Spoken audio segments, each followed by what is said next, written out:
समझ रहा है ना।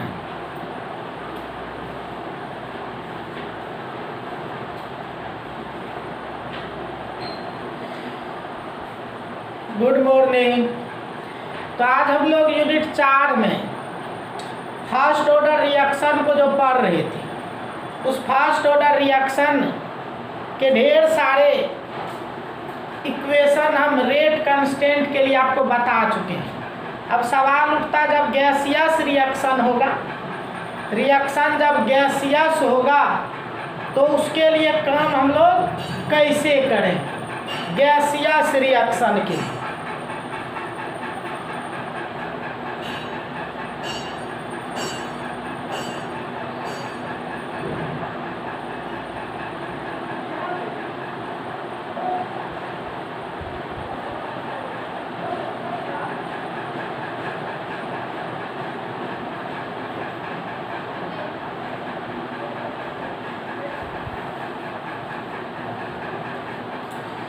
तो आइए हम लोग काम करते हैं गैसियस रिएक्शन के लिए। तो हेडिंग लिखना है फॉर गैसियस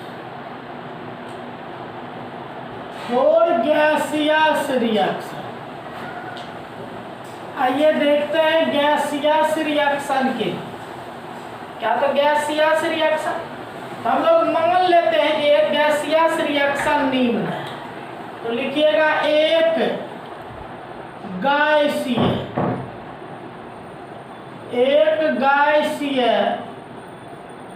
रिएक्शन निम्न है।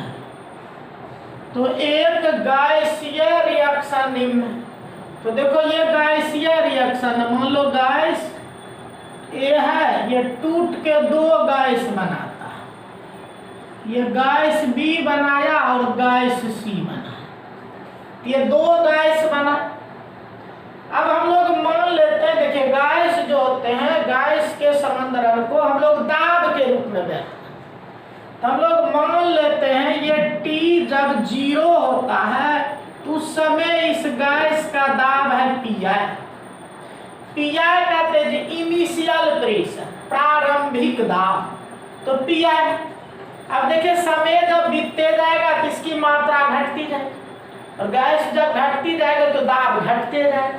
तो मान लेते हैं हम लोग T समय में ये दाब X से घटा, ये X से घटा कितना समय में जी? T समय में। अब देखो दाब कितना बच गया?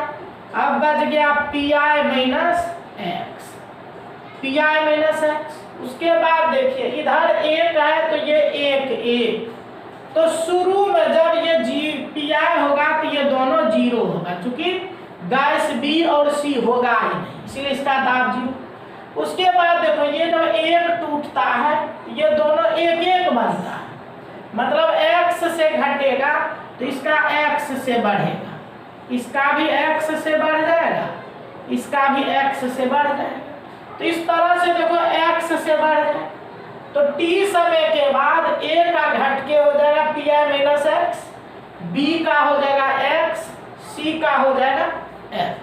तो देखो T समय के बाद, यदि T समय के बाद बर्तन में कुल दाब PT हो तो मान लिया हम लोग T समय के बाद बर्तन में कुल दाब PT हो, तो देखो क्या होगा? PT बराबर, तीनों का जोड़ना पड़े।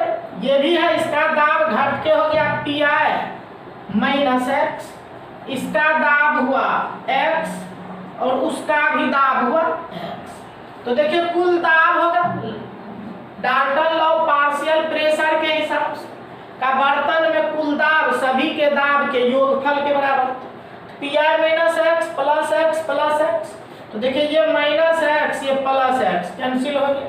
तो देखो PT बराबर कितना हो गया? PT बराबर हो गया PI प्लस X। तो PT बराबर हो गया PI प्लस X। तो देखो तो यहाँ से X बराबर क्या हो जाएगा? अगर हम x की बात करेंगे तो देखिए x बराबर हो जाएगा pt माइनस पी आई। तो इसीलिए देखो x बराबर हो गया Pt माइनस Pi। तो x कितना हो गया, तो x हो गया Pt माइनस Pi। अब देखो तो कितना है ये Pi माइनस x, तो हम लोग कहते हैं Pi माइनस x, मतलब क्या Pi माइनस x। x देखो कितना है, x है Pt माइनस Pi। तो Pt माइनस Pi, तो देखो ये Pi माइनस Pt और माइनस माइनस प्लस हो गया Pi। तो इस तरह से देखो Pi तो 2Pi 2Pi माइनस Pt। तो देखो ये हम लोग का Pi माइनस x जो है, ये Pi माइनस x जो है इसका मान आ गया 2Pi माइनस Pt। तो Pi देखिए 2Pi माइनस Pt हो गया। तो यहाँ तक हम लोग पहुँच गए। अब देखिए फर्स्ट ऑर्डर रिएक्शन के लिए हम लोग जानते हैं कि अगर फर्स्ट ऑर्डर का रिएक्शन होगा तो उसके लिए देखिए हम लोग जानते हैं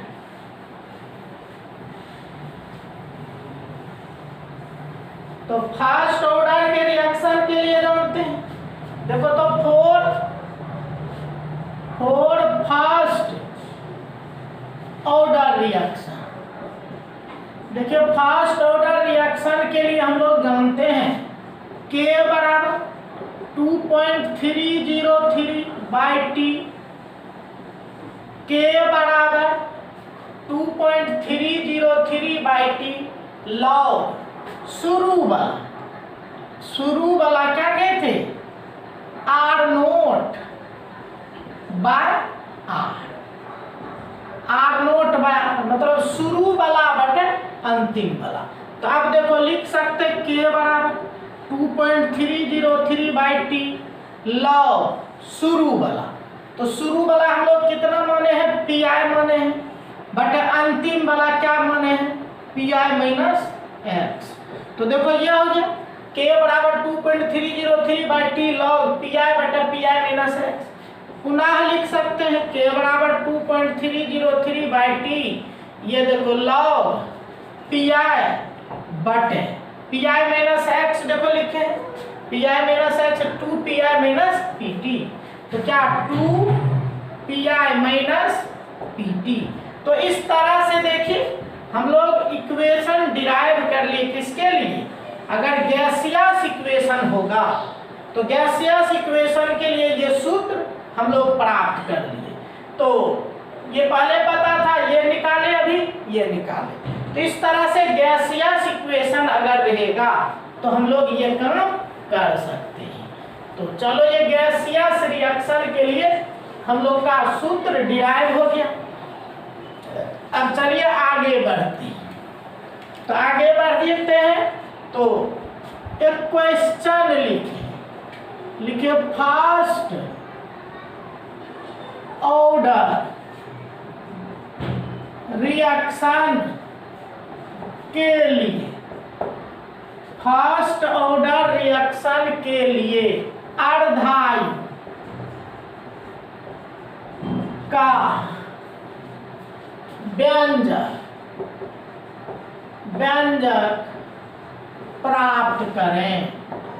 तो फर्स्ट ऑर्डर रिएक्शन के लिए अर्धायु का व्यंजक प्राप्त करें, या इसी को कहते हैं साबित करें कि फर्स्ट ऑर्डर रिएक्शन का, साबित करें कि फर्स्ट ऑर्डर रिएक्शन का अर्धायु अभिकारक के प्रारंभिक सांद्रण पर निर्भर नहीं करता। तो साबित करें कि फर्स्ट ऑर्डर रिएक्शन का अर्धायु अभिकारक के प्रारंभिक सांद्रण पर निर्भर नहीं करता। तो ये हम लोग का क्वेश्चन पूछता है, काम करना है इस पर हम लोगों को। तो काम करना है तो चलिए देखते हैं। तो फर्स्ट ऑर्डर रिएक्शन नीचे लिखिएगा आंसर में लिखिए फर्स्ट ऑर्डर रिएक्शन के लिए हम लोग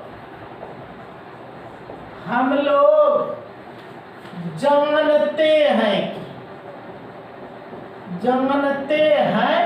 कि तो फर्स्ट ऑर्डर रिएक्शन के लिए हम लोग जानते हैं। देखो तो फर्स्ट ऑर्डर रिएक्शन जब है तो उसके लिए हम लोग जानते हैं कि K बराबर होता है 2.303/T log R0/R। पता है हम लोग पीछे डिराइव कर चुके। तो ये सूत्र होता है फर्स्ट ऑर्डर रिएक्शन के R0/R। अब याद कीजिए पीछे हम बताए थे कि अगर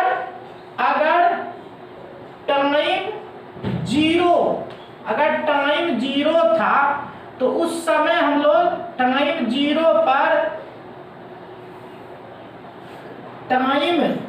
जीरो यदि था तो हम लोग ये R का मान माने थे किसके बराबर, R0 के बराबर। जीरो समय में समंदरण कितना था जी, R0 था। लेकिन टाइम अगर हाफ लाइफ के बराबर हो जाए, तब तो बोले थे जब हाफ लाइफ के बराबर समय बीतता है तो प्रारंभिक का आधा हो जाता है। तो प्रारंभ में कितना है R0, तब देखिए इस R का मान कितना हो जाएगा, तो ये हो जाएगा R0/2, आधा हो जाएगा पहले का। तो पहले शुरू में ये था और हाफ लाइफ के बराबर जब समय बीत जाएगा तो हम लोग जानते हैं पहले का वो आधा हो जाएगा, तो ये आधा हो जाएगा और आधा हो जाएगा। तो इसीलिए देखिए अगर K बराबर हम कहते हैं 2.303 इस T का मान अगर हम ले लेते हैं T हाफ के बराबर, तो देखो ये लॉग क्या, ये R0 इस R का मान किसके बराबर हो जाए, R0/2। चूंकि हाफ लाइफ में बोले थे आधा हो जाता है, तो देखो कितना हो जाएगा, ये हो जाएगा R0/2, मतलब 2 ऊपर चला जाएगा। तो ये देखो कैंसिल हो गया और ये कैंसिल हो गया। तो आप देखिए K बराबर क्या होगा 2.303/T हाफ और क्या दी log 2 हो गया और log 2 हो गया। तो अब देखिए हम लोग जानते हैं कि ये K बराबर 2.303 और log 2 जो होता है 0.301 होता है। 2.303 और log 2 का मान होता है 0.301 बटे क्या हो गया, तो बटे हो गया T हाफ हो गया। और T हाफ हो गया तो घर पे इतना को गुणन कीजिएगा और इतना जब गुणन कीजिएगा तो आ जाएगा ये 0.693 बटे हो गया T हाफ। इसीलिए देखिए T हाफ जो है T हाफ बराबर हो गया 0.693/K। तो यही देखो सूत्र हम लोग का फर्स्ट ऑर्डर रिएक्शन के लिए हाफ लाइफ का सूत्र निकल गया क्या, T हाफ 0.693/K। और देखिए यहाँ क्या हुआ, प्रारंभिक समंदरण रास्ते में ही कैंसिल हो गया। इसीलिए क्लियर हुआ कि ये जो हाफ लाइफ है प्रारंभिक समंदरण पर निर्भर नहीं करता है। तो लिख सकते अतः स्पष्ट हुआ कि फर्स्ट ऑर्डर रिएक्शन का अर्धायु अभी कारक के प्रारंभिक समंदरण पर निर्भर नहीं करता। तो इस तरह से देखिए क्लियर हो गया, स्पष्ट हो गया हम लोगों को कि फर्स्ट ऑर्डर का जो रिएक्शन है उसका हाफ लाइफ अभी कारक के प्रारंभिक समीकरण पर निर्भर नहीं कर रहा। क्यों जी? तो देखिए रास्ते में ही वो कैंसिल हो गया। तो ये था हम लोग का फर्स्ट ऑर्डर रिएक्शन की बात हम लोग की। तो हाफ लाइफ की चर्चा हम लोग करें। तो ये हो गया हाफ लाइफ। उसके बाद एक क्वेश्चन लिखिए फर्स्ट ऑर्डर रिएक्शन का कुछ उदाहरण दें। फर्स्ट ऑर्डर रिएक्शन का कुछ उदाहरण दें। तो कुछ उदाहरण दें तो नंबर 1 लिखे। तो देखिए N2O5 और N2O, तो लिखिएगा नंबर A में N2O5 और N2O का विघटन। N2O5 और N2O का विघटन, ये फर्स्ट ऑर्डर। दूसरा देखिए हम लोग कहते हैं रेडियो एक्टिव डीके, विखंडन। फर्स्ट ऑर्डर होता है, ऑब्जेक्टिव में पूछता है आपसे तो कहते हैं रेडियो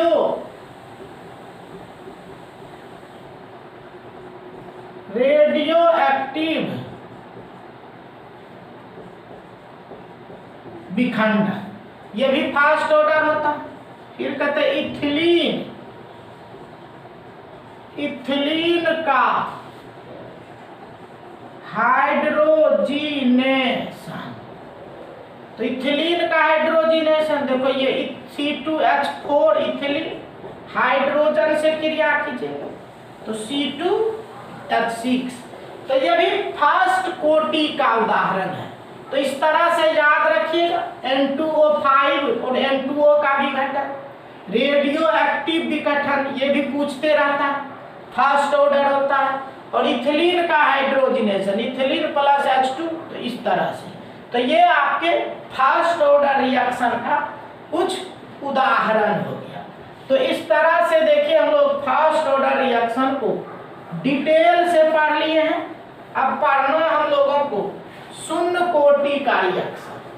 तो चलते हैं अब शून्य कोटि के रिएक्शन को आगे बढ़ाते हैं। तो चलो एक मेन पॉइंट मारो और लिखिए जीरो ऑर्डर रिएक्शन। तो जीरो ऑर्डर रिएक्शन, तो देखिए कहते हैं जीरो ऑर्डर रिएक्शन, शून्य कोटि की अभिक्रिया। तो जीरो ऑर्डर रिएक्शन, आप जानते हैं जीरो ऑर्डर जब होगा इसका मतलब उस पर घात जीरो हो, पावर जीरो हो, और पढ़े थे कोटि जीरो होगा। और जीरो कोटि में क्या बताए थे, वेग अभी कारक के समीकरण पर निर्भर नहीं करता है। तो लिखिए इस प्रकार के अभिक्रिया की कोटि शून्य होती है। इस प्रकार के अभिक्रिया की कोटि शून्य होती है या वेग व्यंजक में अभी कारक के समीकरण पद पर घात जीरो होता है या अभी क्रिया का वेग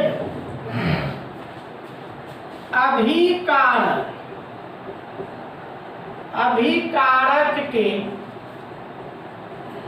प्रारंभिक समीकरण पर निर्भर नहीं करता है। तो इस तरह से देखिए, उसके बाद याद कीजिए अगर शून्य कोटि है तो रेट कांस्टेंट का मात्रक बताए थे। तो लिखिए जीरो कोटि की अभिक्रिया के लिए, 0 कोटि की अभिक्रिया के लिए K का मात्रक मोल पर लीटर पर सेकेंड होता है। ये सब पहले भी आप पढ़ चुके हैं, पहले भी इन सभी को हम पढ़ा चुके हैं। तो ये हो गया हम लोग का 0 कोटि, शून्य कोटि की अभिक्रिया का व्यंजक। तो शून्य कोटि की अभिक्रिया के लिए हम लोग देखें। अब चलिए K का व्यंजक प्राप्त करना है, लिखे derivation of rate constant for zero order reaction. तो देखिए क्या कहता है, derivation of rate constant for 0 order reaction. तो 0 ऑर्डर रिएक्शन के लिए रेट कांस्टेंट का डेरिवेशन। तब आइए कहते हैं derivation of rate constant for 0 order reaction. तो देखिए 0 ऑर्डर रिएक्शन के लिए रेट कांस्टेंट का हम लोग डेरिवेशन करते हैं। तो मान लेते हैं, लिखो माना कि एक 0 ऑर्डर रिएक्शन निम्न है। तो मान लेते हैं कि 0 ऑर्डर रिएक्शन निम्न है। तो ये देखो R से बन गया प्रोडक्ट, ये 0 ऑर्डर रिएक्शन। तब देखिए इसके लिए वेग अगर लिखेंगे हम, तो वेग बराबर लिखेंगे K, ये रिएक्टेंट एक्टिव मास, और 0 ऑर्डर है तो पावर क्या हो जाएगा, 0 हो जाएगा, पावर 0 हो जाएगा। अब देखो वेग आप जानते हैं D active mass R by dt, और चूंकि घटते जाता है इसलिए माइनस है, बराबर देखो K, और ये पावर 0 जब हुआ तो 1 हो, और 1 हो गया तो देखो हम लोग लिख सकते हैं dr बराबर, ये माइनस उधर लेके चले जाते हैं K माइनस K, और ये dt भी इधर लेके आए। तो देखिए ये हो। अब इस इक्वेशन को इंटीग्रेट कर देते हैं, इस इक्वेशन को इंटीग्रेट करने, अब इसको इंटीग्रेट कर दीजिए, और इंटीग्रेट कर दीजिए तो देखो इंटीग्रेशन dr बराबर माइनस के इंटीग्रेशन dt। तो dr बराबर माइनस के इंटीग्रेशन dt, और जानते होंगे आप dx का इंटीग्रेशन x होता है। तो देखो ये हो जाएगा, ये r हो गया बराबर माइनस के dt का t हो जाएगा। अपने मन से कोई कांस्टेंट ले लेते हैं, तो एक कांस्टेंट ले लिए c, तो कहेंगे जहां c इंटीग्रल कांस्टेंट है, तो c क्या है, जहां c इंटीग्रल कांस्टेंट है। अब आइए तो देखिए तभी ऊपर में कहे थे कि यदि t बराबर 0 होगा तो उस समय ये r का मान जो होगा बोले थे हम r0 के बराबर होगा। जब टाइम 0 होगा तो 0 समय ये समीकरण कितना कहते हैं, r0 कहते। अब देखो समीकरण 1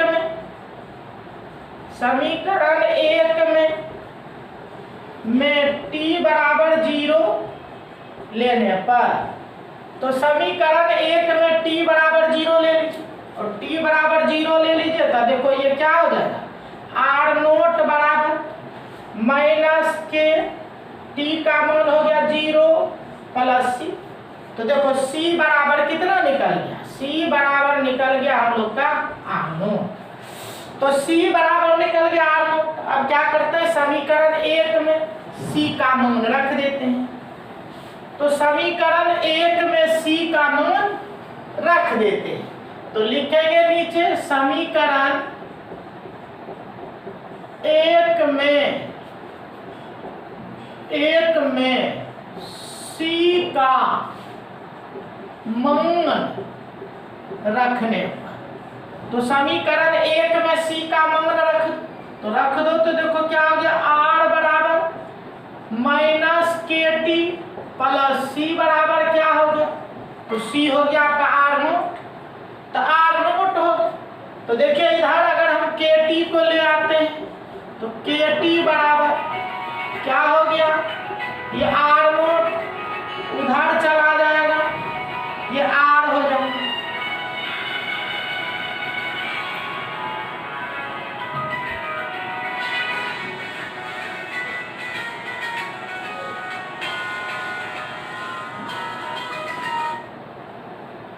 हेलो, क्या ठीक,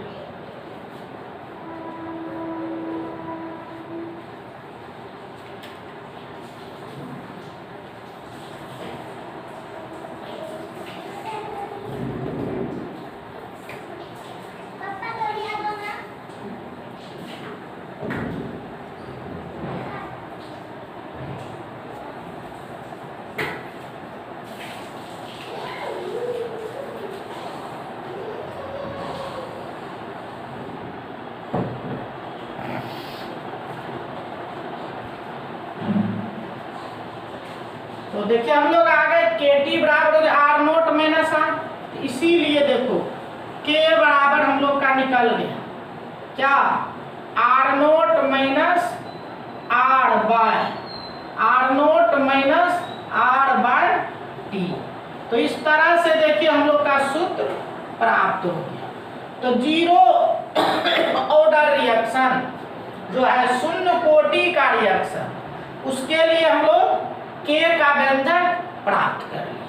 तो ये था रेट कांस्टेंट, वेग स्थिरांक अर्थात के का व्यंजक, किसके लिए, शून्य कोटि के लिए। ये शून्य कोटि के लिए के का व्यंजक हम लोग प्राप्त कर लिए। अब चलते हैं हम लोग देखते हैं एक क्वेश्चन लिखिए जीरो कोटि की अभिक्रिया के लिए, जीरो कोटि की अभिक्रिया के लिए अर्धायु का व्यंजक प्राप्त करें। तो जीरो कोटि की अभिक्रिया के लिए अर्धायु का व्यंजक प्राप्त करें। अब देखिए व्यंजक हमको लाना किसका, अर्धायु, किसके लिए थी, जीरो कोटि के लिए। तो आंसर लिखे जीरो कोटि की अभिक्रिया के लिए हम लोग जानते हैं कि, देखो क्या जानते हैं, तो के बराबर ये R nought minus R by T जानते, यही जानते। फिर अभी आपको बता रहे थे हम कि यदि टी बराबर हो जाए हाफ लाइफ के बराबर, यदि टी का मान हो जाएगा हाफ लाइफ के बराबर, तो ये आर का मान आपको बताए हम कि आर नोट बटे 2 हो जाए, हाफ हो जाए। यदि समय हाफ लाइफ के बराबर हो जाएगा तो वो प्रारंभिक सांद्रता हो जाएगा। तो आप देखो इसीलिए के बराबर ये आर नोट माइनस ये देखो आर नोट बाई 2 बटे टी के स्थान पर क्या हो जाए, टी हाफ हो जाए। तो टी के स्थान पर टी हाफ हो गया, और इस तरह से हो गया। तो अब देखिए हम कह सकते हैं कहाँ हो गया, तो अब देखो ये एक है और ये आधा है, ये एक में से आधा घट जाएगा, आधा बच जाएगा। तो देखो के बराबर वो कितना बच गया? बच गया हम लोग का R0/2 और क्या जी T½ इसीलिए देखिए T½ बराबर क्या हो, तो T½ बराबर हो गया, क्या हो गया? तो हो गया आपका R0/2K। तो देखिए ये निकल गया हम लोग। तो ये निकल गया। तो देखो हम लोग क्या कह सकते हैं, T½ जो है ये अभिकारक के प्रारंभिक सांद्रण के समानुपाती है और ये T½ जो है रेट कांस्टेंट के व्युत्क्रमानुपाती है। तो इस तरह से देखिए शून्य कोटि की अभिक्रिया के लिए आप इस तरह से हाफ लाइफ का व्यंजक प्राप्त कर ली और आप स्पष्ट देख रहे हैं कि अगर शून्य कोटि की अभिक्रिया है तो उसका जो अर्धायु है प्रारंभिक सांद्रण पर निर्भर कर रहा है। तो लिखो अतः स्पष्ट है कि जीरो कोटि की अभिक्रिया का अर्धायु अभिकारक के प्रारंभिक सांद्रण पर निर्भर करता है। तो प्रारंभिक सांद्रण पर देखिए निर्भर कर रहा है और प्रारंभिक सांद्रण के समानुपाती है, रेट कांस्टेंट के व्युत्क्रमानुपाती है। तो इस तरह से देखिए हम लोग क्लियर कर लिए शून्य कोटि की अभिक्रिया के लिए हम लोग ये हाफ लाइफ का भी व्यंजक देख लिए। तो ये था शून्य कोटि की अभिक्रिया के लिए हाफ लाइफ का व्यंजक। अब दोनों हम लोग पढ़ लिए, शून्य कोटि भी पढ़ लिए और फर्स्ट कोटि भी पढ़ लिए। तो चलिए दोनों को थोड़ा सा तुलना कर देते हैं। तो ये लिखिएगा इधर first order reaction, first order reaction, इधर लिखेगा zero order reaction, first order reaction, इधर आ जाइए जीरो ऑर्डर रिएक्शन। तो फर्स्ट ऑर्डर रिएक्शन और जीरो ऑर्डर रिएक्शन। तो आइए देखिए फर्स्ट ऑर्डर रिएक्शन को और जीरो ऑर्डर रिएक्शन। तो देखिए तो इसके लिए हम लोग क्या पढ़े थे, K बराबर 2.303/T log ये R0/R ये पढ़े। और इधर क्या पढ़े, ये पढ़े K बराबर R0-R/T। तो ये पढ़े। फिर देखो हम लोग अर्धायु के बारे में पढ़े, ये तो व्यंजक हो गया जीरो कोटि के लिए शून्य कोटि। अब हाफ लाइफ पढ़े, इसका पढ़े T½ बराबर 0.693/K, T½ 0.693/K। इधर क्या पढ़े जी, इधर पढ़े T½ बराबर R0/2K। तो यहाँ कह सकते हैं T½ समानुपाती 1/K। यहाँ देखिए कहेंगे T½ समानुपाती R0 या आप A भी कह सकते हैं और T½ समानुपाती 1/K कह सकते हैं। ये अर्धायु हो गया, अर्धायु फर्स्ट ऑर्डर का, ये जीरो ऑर्डर का ये। उसके बाद याद करो ये जो फर्स्ट ऑर्डर रिएक्शन है, फर्स्ट ऑर्डर रिएक्शन के लिए K का महत्व है। तो इसके लिए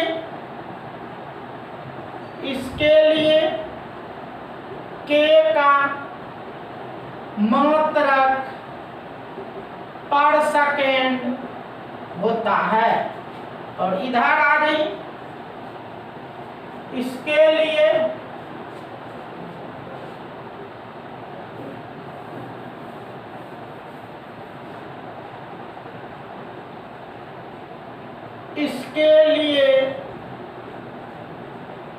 के का मात्रक पर सेकेंड होता है। अब इधर आ जाइए, इसके लिए के का मात्रक मोल पर लीटर पर सेकेंड होता है। मोल पर लीटर पर सेकेंड होता है। और इसमें क्या पढ़े थे, अर्धायु प्रारंभिक समीकरण पर निर्भर नहीं करता। तो इसका अर्धायु अभिकारक के प्रारंभिक समीकरण पर निर्भर नहीं करता। लेकिन यहाँ स्पष्ट देख रहे हैं निर्भर करता है। तो इसका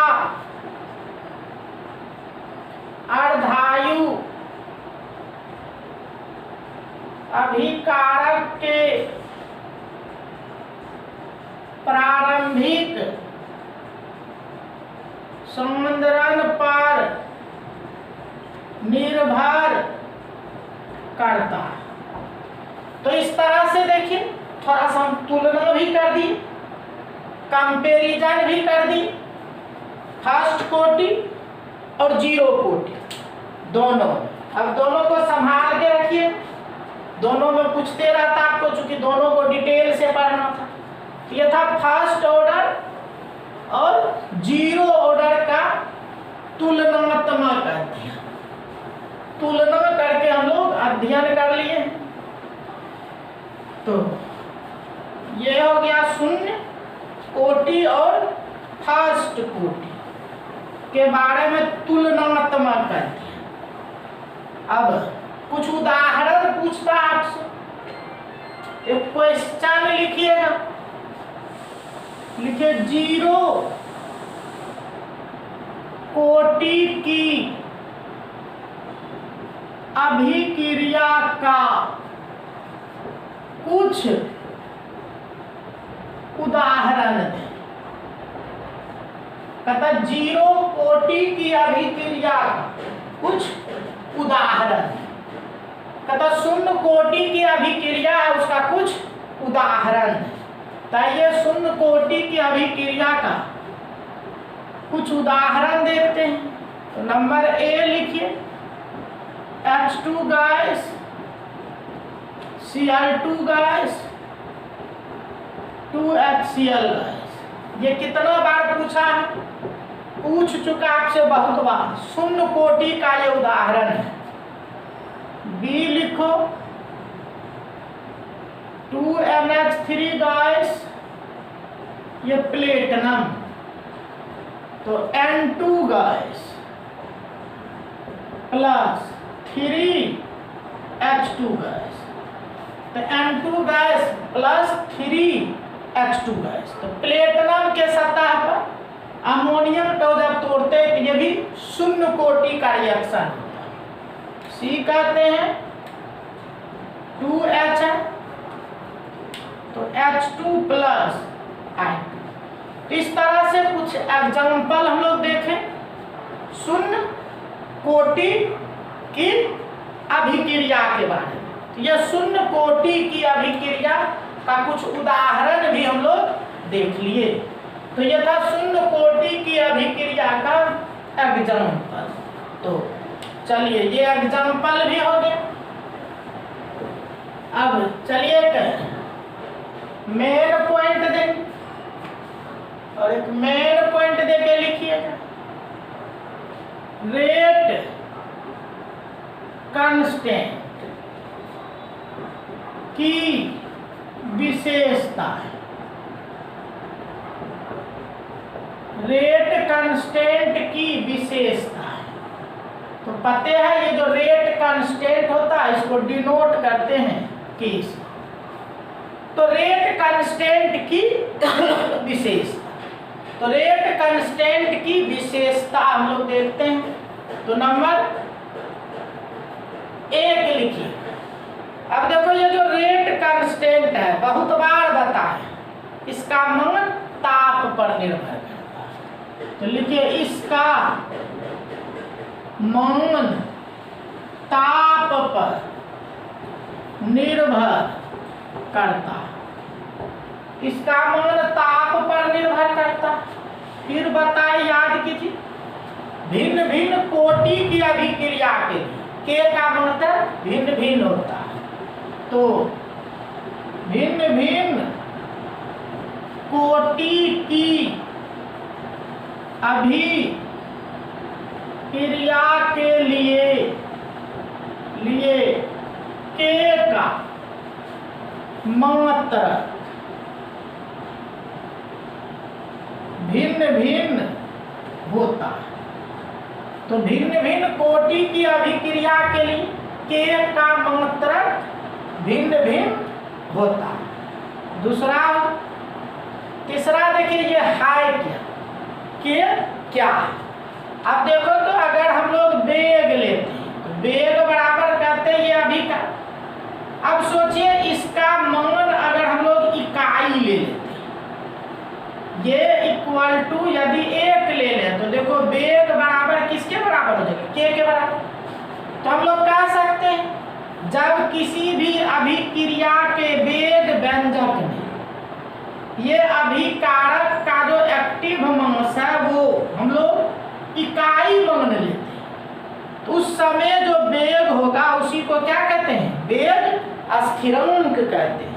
तो लिखिएगा, जब किसी भी रासायनिक अभिक्रिया में अभिकारक के सांद्रण को इकाई मान लेते हैं तो इस समय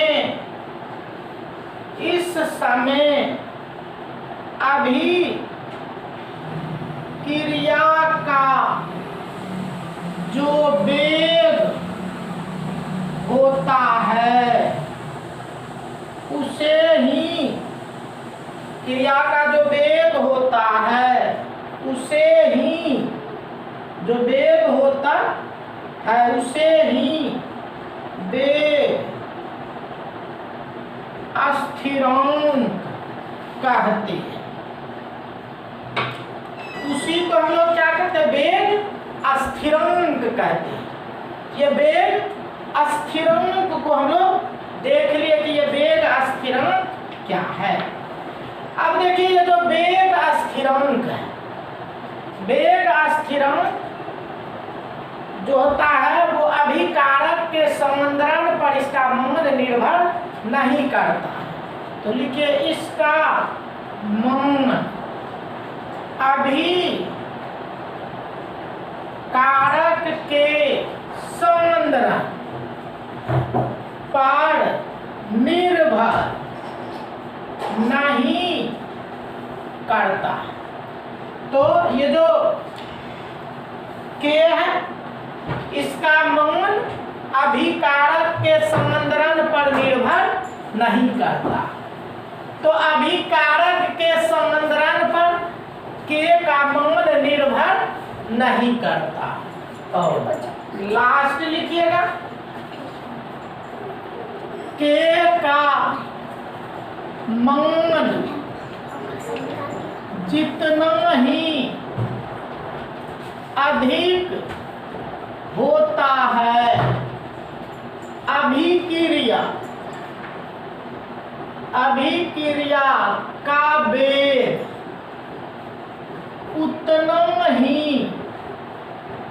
अधिक होता।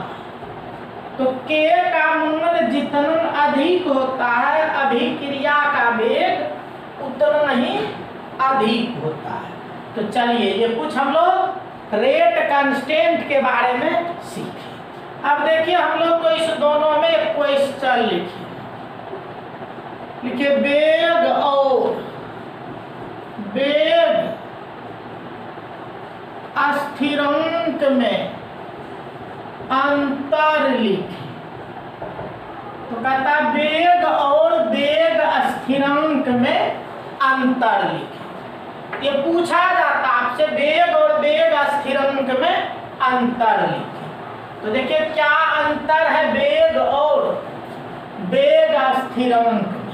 एक टेबल बना दीजिए इस तरह से, लिखिए इधर अभिक्रिया का वेग, इधर लिखिए वेग स्थिरांक। तो अभिक्रिया का वेग, वेग स्थिरांक इसको के कहते हैं, इसको कहते हैं dc/dt। तो अब आइए दोनों में देखते। तो याद करो ये वेग क्या था? वेग था प्रत्येक सेकेंड संवंदरण जितना से घटता या बढ़ता है। तो वेग क्या है? तो अभिक्रिया में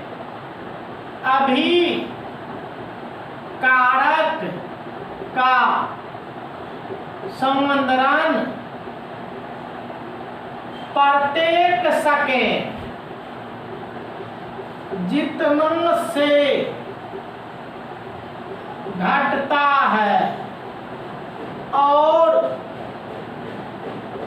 उत्पाद का संवंदरण प्रत्येक सेकेंड जितना से बढ़ता है उसे ही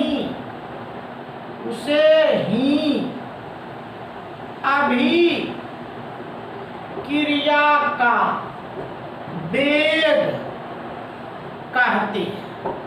उसी को अभिक्रिया का वेग कहते हैं। और ये अभी तुरंत बताए जब अभिक्रिया में अभिकारक के संवंदरण को इकाई मान लेते हैं तो उस समय अभिक्रिया का जो वेग होता है उसे ही वेग स्थिरांक कहते हैं। तो यही देखिए वेग और वेग स्थिरांक हम लोग एक जगह परिभाषित भी करें, जो पीछे आप डिटेल से पढ़े। तो डिटेल से पढ़ चुके इस बात को, उसी को हम लिखे हैं। तो वही बात है। अब नंबर 2 आ गई। देखिए तो ये इसका मात्रक क्या पढ़े थे? मात्रक मोल पर लीटर पर सेकेंड, dc/dt मोल पर लीटर, इसका मात्रक मोल पर लीटर पर सेकेंड होता। इसका मात्रक होता मोल पर लीटर पर सेकेंड होता, पर सेकेंड होता इसका मात्रक। अब इसका नहीं लिखिए, इसका मात्रक अलग अलग कोटि की अभिक्रिया के लिए अलग अलग होता है। तो इसका मात्रक मोल पर लीटर पर सेकेंड, इसका मात्रक अलग अलग कोटि की अभिक्रिया के लिए अलग अलग होता है। दूसरा, तीसरा आदि हम लोग पढ़े अभी कि ये जो होता है अभिकारक के संबंधन पर इसका मान निर्भर करता है। याद करो गुलबर्ग एंड वागे साहब लॉ सेक्शन में कहा था अभिकारक का संबंधन जितना अधिक होगा वेग उतना अधिक होगा। तो कहिए इसका मान अभिकारक, इसका मान अभिकारक के संबंधन पर निर्भर करता है। इसका मान अभिकारक के संबंधन पर निर्भर करता है। इधर आ गई, लिखिए इसका मान अभिकारक के संबंधन पर निर्भर नहीं करता। तो इस तरह से देखिए रेट और रेट कांस्टेंट में हम लोग अंतर देखें, भिन्नता हो गई। रेट और रेट कांस्टेंट में हम लोग भिन्नता देखें, तो ये भिन्नता हो गया रेट और रेट कांस्टेंट में अंतर। तो जो पूछता है आपसे उसके बाद एक मेन पॉइंट मारी, लिखा collision theory, theory relative with chemical reaction. तो collision theory related with chemical reaction, collision theory related with chemical reaction. तो लिखिए यह थ्योरी विलियम लेविस और मैक्स के द्वारा दिया गया था। लिखिए इस थ्योरी का महत्वपूर्ण पॉइंट्स निम्न है। तो इस थ्योरी का महत्वपूर्ण पॉइंट्स निम्न है। तो नंबर 1 लिखिए, यह theory KTG kinetic theory of gas, यह थ्योरी केटीजी पर आधारित है। यह थ्योरी केटीजी पर आधारित है। नंबर 2 लिखिए, 2 लिखिएगा अभिक्रिया में भाग लेने वाले अभिकारक अणु ठोस गोला होता। अभिक्रिया में भाग लेने वाले अभिकारक अणु ठोस गोला होता है। तो ठोस गोला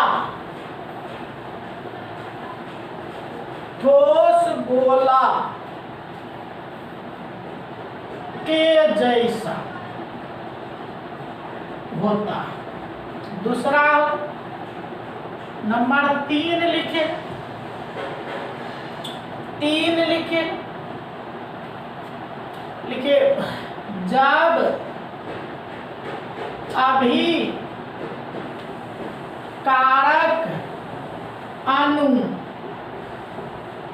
आपस में टकराता है, आपस में टकराता है, टकराता है तो उत्पाद बनता है, उत्पाद बनता है। देखिए जब टक्कर के बाद अभी कारक की ऊर्जा बढ़कर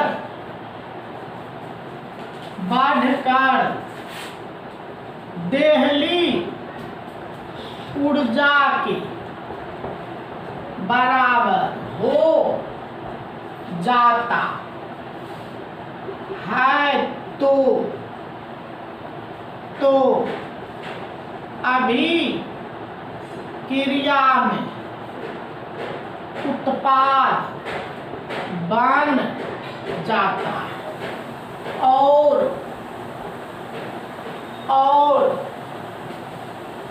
इस प्रकार के टक्कर को प्रभावी टक्कर कहते हैं। तो इस तरह के उत्पाद बन जाएगा तो प्रभावी टक्कर हो और उत्पाद नहीं बनेगा। तो लिखिए यदि टक्कर के बाद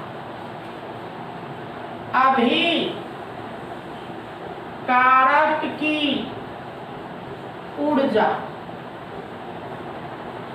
देहली ऊर्जा से कम रह जाती है तो उत्पाद नहीं बनता है। इस प्रकार के टक्कर को अप्रभावी टक्कर कहते हैं। तो इसको अप्रभावी टक्कर हम लोग कहते हैं। तो इस तरह से देखिए अप्रभावी टक्कर। नेक्स्ट लिखिए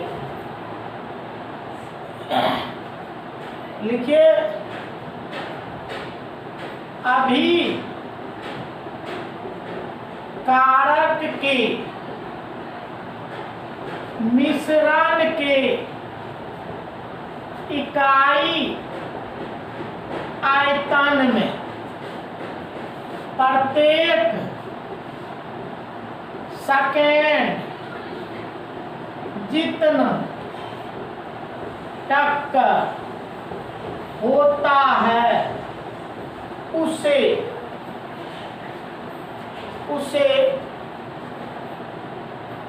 टक्कर की आवृत्ति कहते हैं, जिसे जेड के द्वारा सूचित किया जाता है, जिसे जेड के द्वारा सूचित किया जाता है। जेड के द्वारा सूचित किया जाता है। नेक्स्ट लिखिए रेट कांस्टेंट और एक्टिवेशन एनर्जी एक दूसरे से संबंधित होता है, जो कि निम्न बायमोलेकुलर रिएक्शन के लिए निम्न प्रकार से संबंधित है। तो एक बायमोलेकुलर रिएक्शन A+B बन गया प्रोडक्ट। तो कहेंगे K बराबर ZAB e to the power minus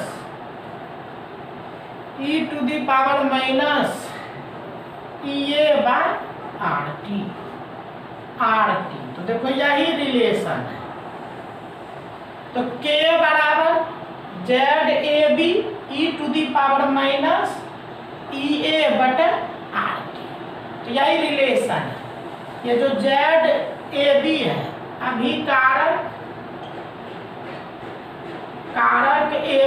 A1 B से संबंधित टक्कर की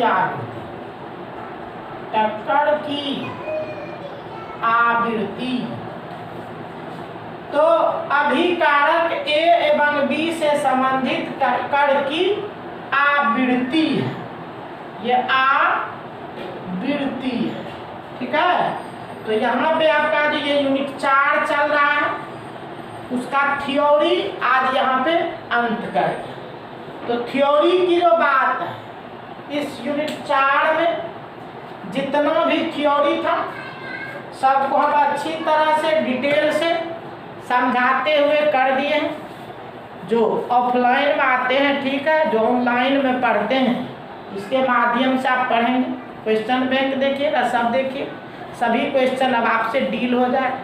तो रहा प्रश्न हिसाब की, तो न्यूमेरिकल प्रॉब्लम्स है, अब देखिए उसको होगा तो बता देंगे, अन्यथा आप अपने से भी अब थ्योरी आपके पास है बना सकते हैं। देखिए क्या करते हैं आगे देखें। तो आज हम लोग यहीं काम को विराम दे रहे हैं। धन्यवाद।